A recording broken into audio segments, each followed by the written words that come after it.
Dark Matter is a 2010 ghost story novel by the British author Michelle Paver. Paver was born in Africa in 1960, but moved to England when she was 3. She gained a first-class honours degree in biochemistry at Oxford, then became a solicitor, then a partner in a City of London law firm. In the late 1990s, she left the legal profession to become a full-time writer. Dark Matter was shortlisted for the 2010 Shirley Jackson Award. The author's scientific background and her involvement in law are both evident throughout the novel. It's well researched, and as far as I could tell, there were no plot holes, not even minor ones. The descriptions of landscape and of the climate and its effects are precise, economical, and informative. It's an easy read because it's so clearly written, but it never condescends to the reader. It's also highly chilling. As is conventional, there are a number of puffs printed on the first few pages, testifying to its brilliance.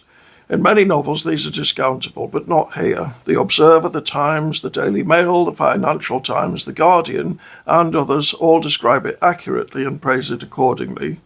What's interesting is that 15 years later, everything they say still stands up, and yet the novel itself has been relatively forgotten. If you've heard of Susan Hill's 1983 The Woman in Black, but not Michelle Paver's Dark Matter, it's worth asking yourself why. It's set in the 1930s between the grim pillars of the 2 world wars. 4 wealthy young men plan an expedition to the Norwegian Arctic, but they need a 5th, a communications man. They enlist Jack Miller, a considerably less wealthy individual who had to drop out of studying physics at university due to straitened circumstances. The story is told almost exclusively through Jack's journal entries. He's slightly bitter about the hand life has so far dealt him, as might be expected, but he can't pass up the chance of a lifetime. So even though he feels a degree of contempt for the others, he enlists with them. He soon comes to reassess them, and seen through his eyes, they all quickly emerge as reasonably heroic and likeable. Misfortune strikes as soon as the expedition lands. The Norwegians have given repeated hints that the territory, a fictional icy wilderness called Grühunken, is haunted. Then one member of the expedition slips on a coil of rope and breaks his leg. He has to leave. Then another comes down with a fever. He too has to leave, and the majority feeling now is that the mission should be abandoned. However, Jack decides, partly out of an affection for the Huskies who would otherwise have to be killed, and also for one of his teammates, to remain, on the understanding that the others will soon return. In other words, he's left alone. Soon he's living in conditions of 24-hour darkness. He's already begun to see an intimidating spectral figure outside, and he suspects the others have too.